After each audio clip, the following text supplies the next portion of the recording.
자, 오늘 저녁에도 저희가 계속해서 사사기서에 나오는 입다의 이야기를 보고자 합니다. 지난 시간에 이스라엘 길르앗, 요단강 동쪽에 있는 길르앗 지역의 지도자가 된 입다가 암몬 자손의 왕에게 사신을 보내어서 설전을 보내는 내용을 보았습니다. 설전이라고 하는 건 뭡니까? 말로 하는 싸움이죠. 누가 옳은지를 이제 싸움하는 것입니다. 이미 암몬이 이스라엘 진영을 침공하였기 때문에 사신들이 나가서 왜 침공하였냐를 따지는 거죠. 바로 그런 이야기입니다. 바로 그럴 때 이제 왜 이 땅을 침공했냐고, 우리 땅을 왜 쳐들어왔냐고 따졌어요. 그랬더니 이 암몬의 왕이 뭐라고 얘기했냐면 이건 내 땅이다고, 그렇기 때문에 내 땅을 돌려달라고 그렇게 요구를 합니다.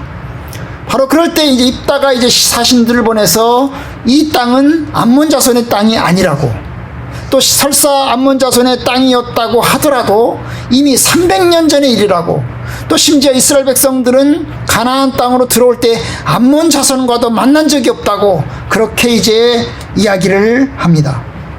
여러분, 얼마나 입다가 똑똑한지를 보게 되는 거죠. 굉장히 똑똑하게 역사적인 어떤 지식과 그리고 이제까지 흘러온 300년의 과거의 역사들을 따져가면서 이제 암몬 자손의 왕에게 이야기를 했습니다. 그러면 물러날까요? 물러나지 않았어요. 암몬의 왕은 입다의 그 주장을 듣고 알았다고, 내가 잘못 판단한 것 같다고 물러났어야 되는데 물러나지 않아요. 결국 이제 전쟁이 시작되는 겁니다. 이게 이제 오늘 이야기예요. 오늘은 이제 드디어 전쟁이 시작됩니다.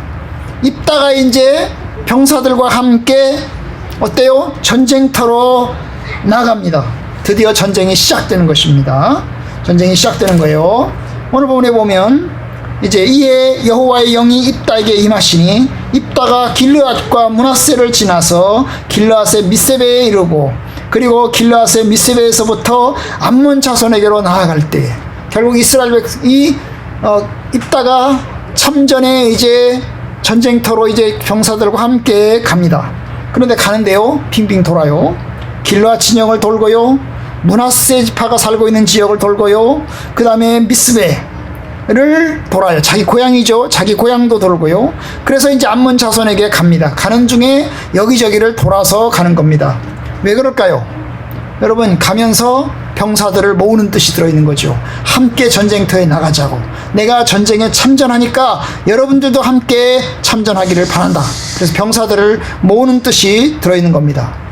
그래서 드디어 암몬 자손의 암몬의 왕이 있는 전쟁터로 드디어 갔습니다. 그럼 싸움이 시작돼야 될 거 아니에요, 그죠? 드디어 전쟁이 시작돼야 되는 것입니다. 그런데 이상합니다. 이 입다가 이상한 기도를 합니다. 이상한 기도를 해요. 그게 뭘까요? 바로 하나님, 내가 전쟁에 나가서 싸우고 저 암몬과 싸울 텐데, 싸우고 내가 돌아올 때 내가 편안히 돌아오게 된다면, 이 편안이라는 말은 내가 죽지 않고 우리가 이기고 그 다음에 죽지 않고 돌아오게 된다면, 내가 내 집에 도착했을 때 나를 반갑게 맞이해주는 사람, 나를 반갑게 맞이해주는 그를 하나님 앞에 번제물로 드리겠습니다. 이렇게 하나님께 기도를 합니다. 그러니까 이기게 해달라는 얘기죠. 하나님, 이기게 해주세요. 하나님, 그런데 제가 이기게 되면 하나님, 나를 반갑게 맞이하는 그 사람, 그를 하나님께 번제물로 드리겠습니다. 여러분, 입다는 사실 이미 하나님의 영을 받았다고 그랬어요. 29절에 보면 여호와의 영이 입다에게 임했다고 그랬어요. 그죠? 하나님의 영이 임했습니다. 그러면 전쟁에 나가서 담대하게 싸우면 되는 겁니다. 병사들과 함께 하나님의 성령의 능력을 의지해서 담대하게 싸우면 되는 겁니다. 그런데 전쟁에 맞닥뜨리면서 갑자기 입다의 마음 가운데 이런 기도를 합니다. 사실 이런 기도를 왜 할까요? 마음속에 불안함이 있나요? 하나님, 이기게 해주세요. 하나님, 나를 이기게 해주시면, 하나님, 내가 편안히 돌아오면, 내가 번제물로 드리겠습니다. 밉다의 마음 가운데 온전한 어떤 담대함과 승리의 확신, 이런 것들이 좀 부족했던 것 같습니다. 그래서 어쨌든 간에 그를 번제물로, 나를 영접하는 그를 번제물로 드리겠다는 거죠. 번제물이 뭐예요? 죽여가지고, 살아있는 것을 죽여서 피를 흘리고, 그 다음에 각을 뜨고, 그리고 살코기를 씻어가지고 불로 태우는 겁니다. 이게 번제예요, 번제. 불로 태워서 완전히 불태우는 겁니다. 내장이든지 살코기든지 머리든지 몸 전체를 불로 태우는 것입니다. 아주 무서운, 어떤 면에서는 무서운, 사람을 제물로 바치겠다고 하는 거니까요. 굉장히 무서운 서원이잖아요. 그죠? 여러분, 입다가 나를 환영하는 그를 하나님께 바치겠다고 말할 때 그는 짐승을 생각했을까요? 나를 반갑게 맞이하는 딸랑딸랑 강아지를 생각했을까요? 여러분, 그렇지 않아요. 사람을 생각했어요. 사람. 도대체 누구를 생각했을까요? 퀘스천 마크죠? 입다가 무슨 생각을 했을까요? 오늘 본문에 보면 결국 번제물로 바치는 그 대상이 누구예요? 자기 딸이라고요. 그죠? 자기 딸이에요. 그러면 자기 딸을 생각하고서 이 서원을 했을까요? 그렇진 않았을 거예요. 그죠? 않았을 거예요. 아마 자기 집에서 데리고 있는 하인을 생각했을까요? 반갑게 맞이해주는 사람들 가운데 자기 집에 데리고 있는 하인들을 생각하는 가운데 한 사람을 염두에 두었을까요? 아마 그럴 수도 있었어요. 여러분, 강아지를 생각하지 않았어요. 짐승을 생각한 게 아니에요. 사람을 생각했어요. 여러분, 그가 왜 이런 약속을 했을까요? 이기고 싶어서요.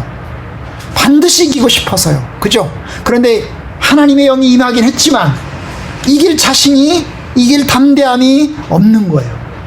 그래서 간절하게 기도하는 표시로 서원, 약속을 한 거죠. 서원이 그냥 단지 하나님 전쟁에서 이기게 해주세요 라고 간구하는 정도가 아니고요. 하나님, 내가 편안히 돌아오게 되면 내가 하나님한테 이런 거를 하겠습니다 하고 약속을 한 거죠. 약조를 한 거예요. 그러니까 단지 간구가 아니죠. 단지 기도가 아니죠. 하나님하고 이제 약조를 한 거예요. 언약을 맺은 것입니다. 결국 이제 그렇게 해서 전쟁터에 나갑니다. 그 약조를 하고 난 다음에 전쟁터에 나갔어요. 이겼나요? 이겼죠. 전쟁에서 이겼습니다. 그 암몬을 축출하고 추격해서 항복까지 받아냅니다. 마지막 부분에 보면 항복했어요. 암몬이 드디어 두 손 두 발 다 들고 항복했어요. 드디어 이겼던 것입니다. 승리했어요.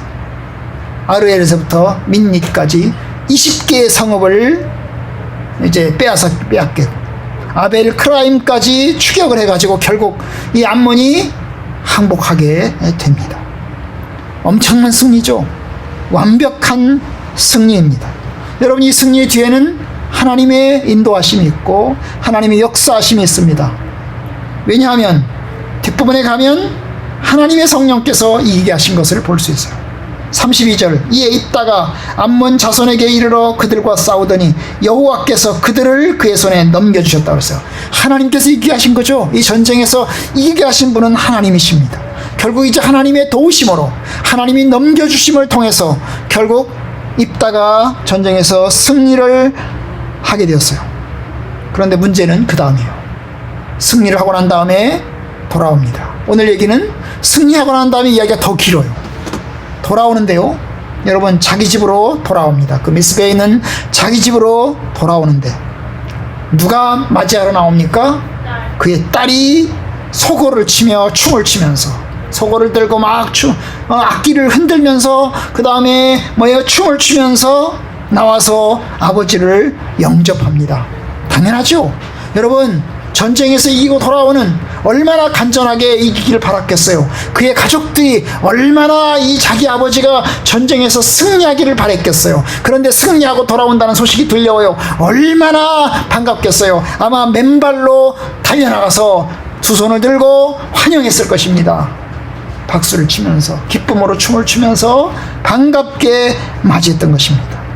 그런데 문제는 반갑게 맞이하는 이 모습을 보면서 그의 아버지는 갑자기 울기 시작했어요. 갑자기 통곡하기 시작했어요. 굉장히 큰 소리로 부르짖기 시작을 했어요. 그러면서 그의 딸을 향해서 이야기를 합니다. 도대체 너 왜 나왔냐? 너는 내게 큰 근심덩어리다. 그러면서 아주 안 좋게 이야기를 해요. 그죠? 내 딸이여, 너는 나를 참담하게 하는 자요, 너는 나를 괴롭게 하는 자 중에 하나구나.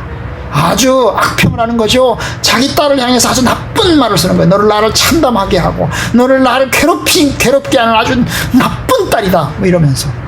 여러분, 그 딸은 입다의 무남동녀 외동딸이라고 그랬어요. 그죠? 무남동녀 외동딸이라고 그랬어요. 그 딸을 향해서 그렇게 악평을 하는 거예요. 왜 악평을 합니까? 바로 서원 때문이죠.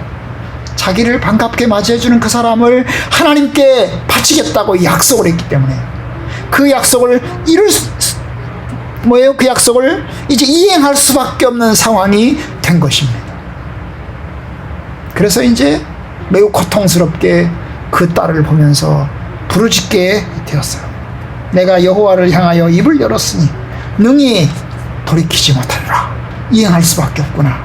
참 힘들고 어렵구나. 그러면서 이제 부르짖었어요. 그 말을 들은 그 딸, 아버지에게 이야기합니다. 아버지가 하나님을 향해서 약속을 했으니 그 약속을 이행하세요. 이행하라는 뭐예요? 나 죽이라는 뜻이죠? 아버지, 하나님을 향해서 서원하지 않았습니까? 서원했으니 그 약속을 이루세요. 나는 우리 아버지가 전쟁에서 이긴 것이 너무나 기뻐요. 내가 죽는 것보다 우리 아버지가 전쟁에서 이긴 것이, 아버지의 대적 암몬 자손에게 원수를 갚은 것이 나는 너무나 속이 시원합니다. 괜찮아요. 그 약속을 이루세요. 그러면서 이제 아버지에게 부탁을 합니다. 아버지, 그런데요, 저에게 2달 동안만 시간을 좀 주세요. 당장 그 약속을 이루지 마시고 2달 동안만 시간을 주세요. 그러면 제가 그 2달 동안 내 친구들과 함께 슬피 우는 시간을 가질 것이고, 그리고 난 다음에는 제가 돌아와서 아버지의 뜻대로 이행하게 해드릴게요. 그래서 이제 아버지가 허락합니다. 알았다고, 갔다 오라고. 그래서 이제 그 딸이 2달 동안 그의 친구들과 함께 이제 슬피 우는 통곡의 시간을 보내고 2달 후에 돌아와요. 그리고 어떻게 하죠? 그 아버지가 그 서원을 이행을 했습니다. 결국 이제 입다의 딸이 번제물로 죽은 것입니다.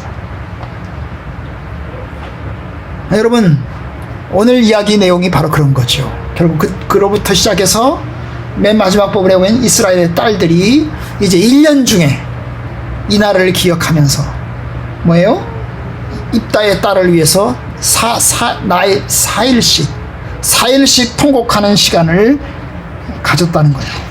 그게 이제 오늘 우리가 다룬 내용이에요. 자, 다시 한번 생각해 봅시다. 여러분, 입다가 암몬 자손과 싸워서, 암몬의 왕과 싸워서 전쟁에서 이겼어요. 뭘로 이겼죠? 하나님의 도와주심으로 이겼죠. 하나님께서 승리를 주심으로 인해서 이겼어요. 그럼 다시 물어볼게요.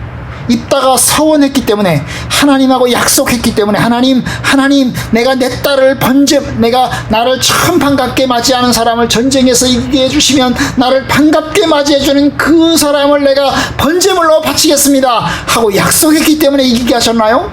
아니죠. 네, 아닙니다. 그건 아니에요. 그렇죠? 여러분, 입다의 서원이 없어도 이스라엘은 승리하게끔 되어 있었어요. 왜요? 사사기니까요. 하나님께서 입다에게 하나님의 영이 임했어요. 하나님의 뜻이 임했다고요. 하나님의 뜻은 뭡니까? 네가 이스라엘 백성들을 구원해내라. 내가 너와 함께 하겠다. 내가 너에게 능력을 주겠다. 그러니 너는 이스라엘 백성들을 구원해내라. 여러분, 입다는 서원하지 않아도 돼요. 하나님의 능력을 받았으니 담대하게 나가서 싸우면 돼요. 그러면 전쟁에서 이길 수가 있어요. 그런데 입다가 담대하게 나가 싸우면 되는데, 바로 전쟁터 앞에서 갑자기 두려운 생각이 든 거예요. 갑자기 이기지 못할 것 같다는 생각이 든 거예요. 아니, 내가 이기지 못하면 어떡하지? 이겨야 되는데, 그래야 내가 이 백성들로부터 인정받고 존경받는데, 이런 생각이 든 겁니다. 여러분, 입다는 사실 그 전까지 인정받지 못했어요. 그죠? 자기 가문 사람들에게 쫓겨났어요. 인정받지 못했어요. 쫓겨나다가 다시 불러들임을 당했어요. 언제든지 자기 동족들로부터 내침을 받을 수가 있는 거예요. 사실 사람이라는 게 그렇잖아요. 정치라고 하는 것이 생물이듯이 사람이라는 것이 변해요. 화장실 들어갈 때 다르고 화장실에 나올 때 달라요. 그죠? 그 사람들이 정말로 입다를 존경해서, 입다를 정말로 존경해서 우리의 머리가 되어주시고 우리의 장관이 되어주세요, 그렇게 한 게 아니에요. 자기네들이 급하다 보니까 입다를 머리로 장관으로 세운 거예요. 입다를 존경하는 마음이 있어서 그런 게 아니에요. 자기네들의 상황이 지금 어렵다 보니까 그런 거예요. 그런데 입다는 그런 상황에서 백성들의 인정과 지지를 받고 싶어요. 정말 내가 이 사람들에게 버림받았는데 내가 이들로부터 인정받고 존경받고 싶어요. 바로 그 마음 때문에 이러한 서원을 하게 된 것입니다. 여러분, 그런 면에서 입다는 올바른 서원을 한 게 아니에요. 올바르게 하나님하고 약속한 게 아니에요. 그뿐이 아닙니다. 여러분, 서원의 내용도요 올바르지 않아요. 여러분, 하나님께서는 레위기서에서 하나님께서 이야기를 하셨어요. 뭐요? 사람을 제물로 바쳐서는 안 된다고. 사람을 제물로 바쳐서는 안 된다. 이것이 하나님의 뜻입니다. 여러분, 그때 왜 그 말을 했을까요? 여러분, 가나안 지방에서는, 이 이스라엘 백성들이 점령한 이 가나안 팔레스타인 지역에서는 이방신을 믿는 사람들은 뭐예요? 자식들을 제물로 바치기도 했어요. 자식들을. 잔인한 거지요. 그런데 자식들을 제물로 바치기도 했어요. 우리나라도 그러잖아요. 뭐 심청이를 바다에 용왕한테 집어던지고 이런 얘기 있잖아요. 그죠? 예? 또 이제 전설의 고향에 보면 이런 거 나오잖아요. 저 동굴 안에 용이 사는지 뱀이 사는데, 그런데 이제 처녀를 한 명씩 잡아간다고 그래서 바친다고 그런 얘기 나오잖아요. 그죠? 그런 거 비슷한 거예요. 여러분, 이방신의 그 활동 가운데 하나가 바로 그와 같은 것이 있는 거예요. 그런데 하나님은 말씀하셨어요. 사람을 제물로 바쳐서는 안 된다. 이것이 하나님의 명령이에요. 그러면 아브라함도, 하나님이 아브라함에게는 바치라고 했잖아요. 하나님이 아브라함에게는 네 사랑하는 독자 이삭을 저 내가 지시하는 산 모리아 산으로 가서 거기서 번제물로 바치라, 하나님 말씀하지 않았어요? 그래서 아브라함이 독자 이삭을 데리고 모리아 산에 가가지고 아들 이삭을 죽이려고 하지 않았어요? 그죠? 칼을 들고 죽이려고 했단 말이죠. 아니, 그럼 그거 뭐야 대체? 하나님이 사람을 제물로 바치지 말라고 해놓고서는 아브라함에겐 그와 같은 명령을 하신 게 도대체 뭐예요 대체? 여러분, 그것은 아브라함을 시험하기 위한 목적이에요. 그죠?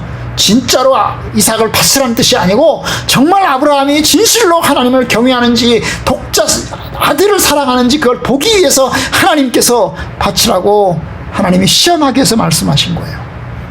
하나님의 본 뜻은 뭐예요? 이삭을 죽이는 것이 목적이 아니었어요. 바로 마찬가지예요. 여러분, 입다는 이스라엘 백성입니다. 이스라엘 백성이면 이스라엘 백성답게 내가 하나님께 기도할 선이 있는 거예요. 기도할 선.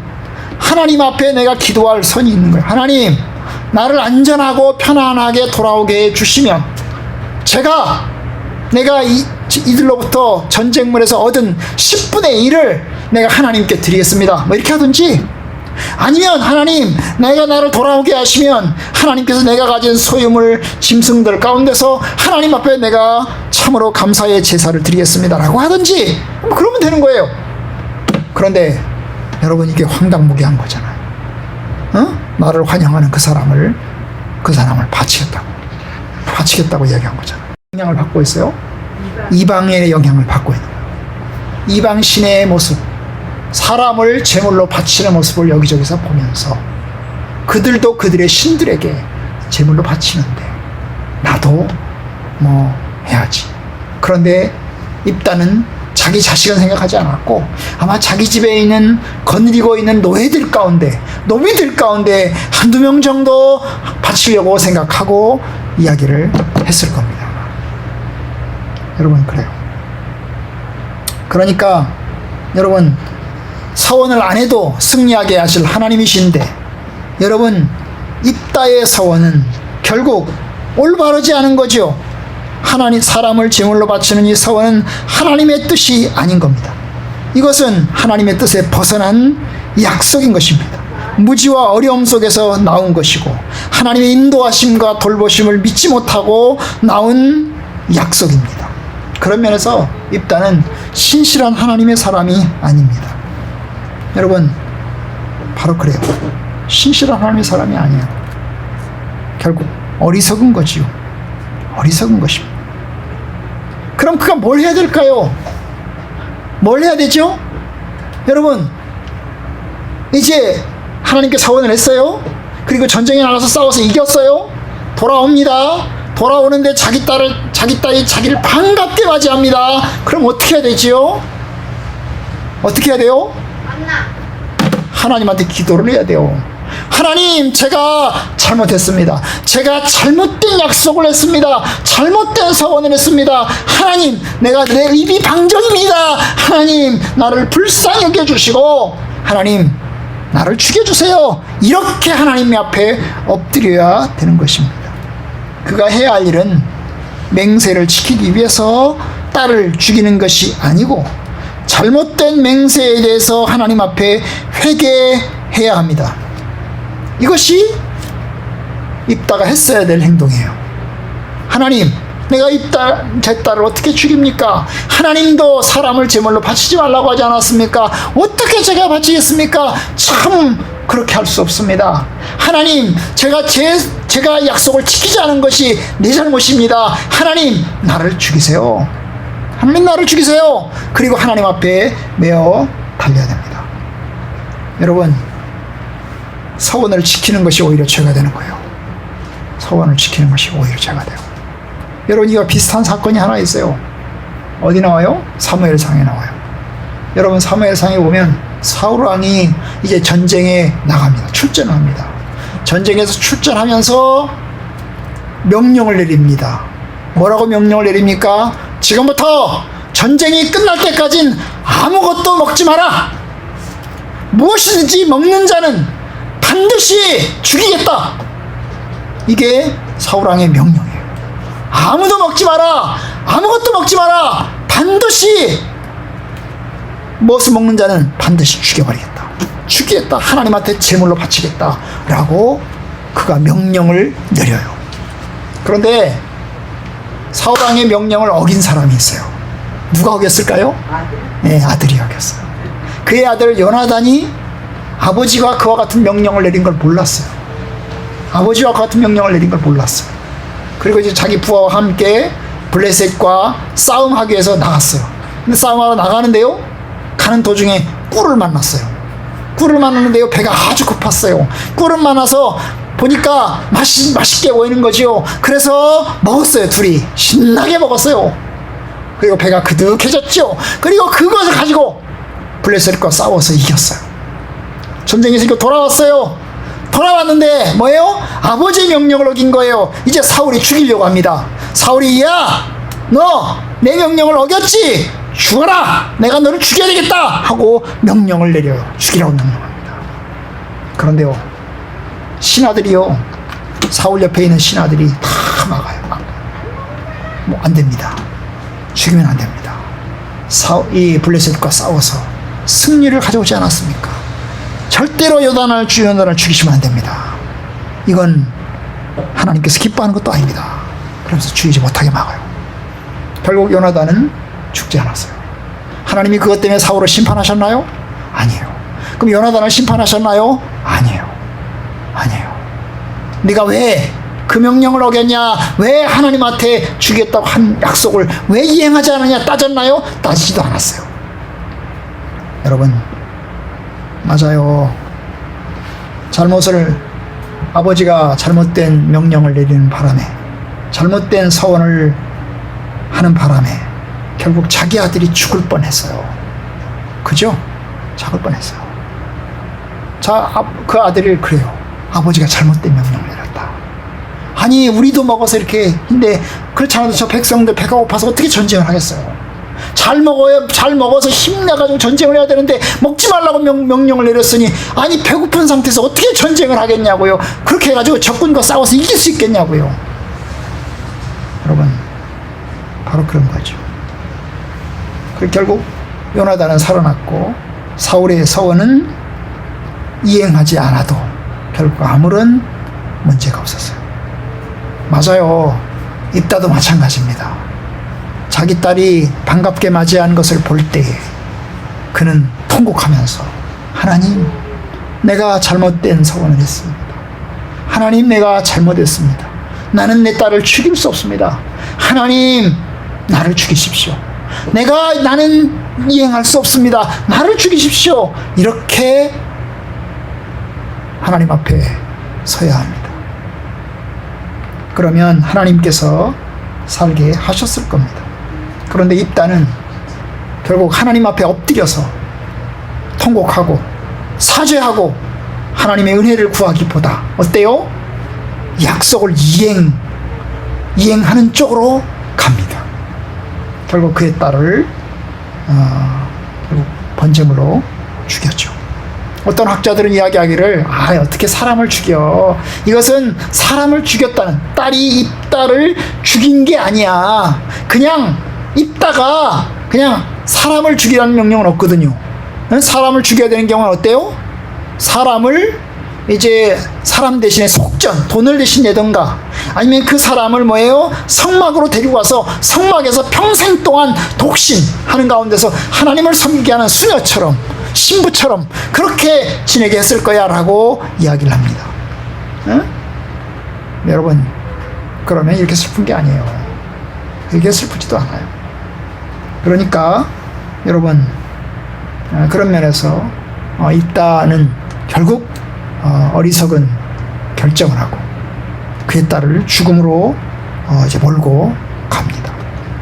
사사기사가 우리에게 보여주는 게 뭐냐 하면 결국 사사들이 하나님 앞에 신실하고 올바르고 그 다음에 하나님의 뜻에 합당하게 온전하게 행동하는 사사들이 없다는 것을 보여주는 겁니다. 무지와 어리석음과 욕망과 아집과 고집 이런 것들이 많은 우리 인간과 똑같은 연약한 사사라고 하는 것을 보여주는 겁니다. 여러분 완전하신 사사, 온전하신 분은 누구세요? 바로 예수 그리스도이십니다. 우리의 유일한 지도자, 온전하신 지도자, 그분은 누구십니까? 바로 예수 그리스도이십니다. 인간 지도자는 연약합니다. 인간 지도자는 무지하고 인간 지도자는 부족한 것이 많고 허물된 것이 많습니다. 오직 유일하신 지도자, 신실하신 지도자 바로 예수 그리스도, 그분을 우리가 우리의 주님으로 인정하고 그분의 뜻에 합당하게 서야 하는 것입니다. 여러분 아까 말씀드렸죠. 이스라엘의 승리는 입다의 서원 때문에 가져온 승리가 아니에요.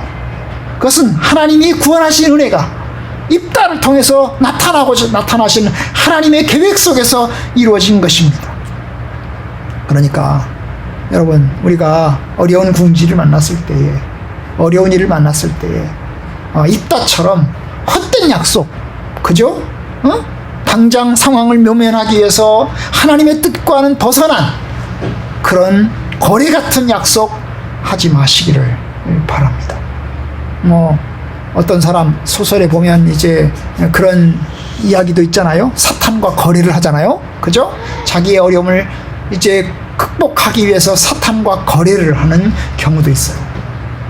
그래서 그것 때문에 나중에 큰 위기를 만나고 큰 어려움을 당하는 경우들도 있습니다. 여러분 오히려 그렇게보다 하나님의 뜻을 분별하고 하나님 앞에 합당하게 행동하십시다. 입다는 하나님을 신실하게 신뢰하는 사람이긴 했지만 그러나 동시에 하나님의 뜻에 온전하게 신실한 것은 아니고 무지하고 연약하고 어리석은 그런 지도자인 것을 우리가 보게 될 것이고 그 다음 시간에 보면 입다는 더더욱 어리석음의 길로 가게 되는 것을 우리가 다음 시간에 또 보게 될 것입니다. 굳이 하나님의 뜻 가운데서 신실하게 섭시다. 하나님의 뜻 가운데서 올바른 방향으로 나아가도록 하겠어요. 빨리 가는 게 중요한 게 아니고요. 올바른 방향으로 가는 게 중요해요. 속도가 중요한 게 아니고요. 방향이 중요한 것입니다.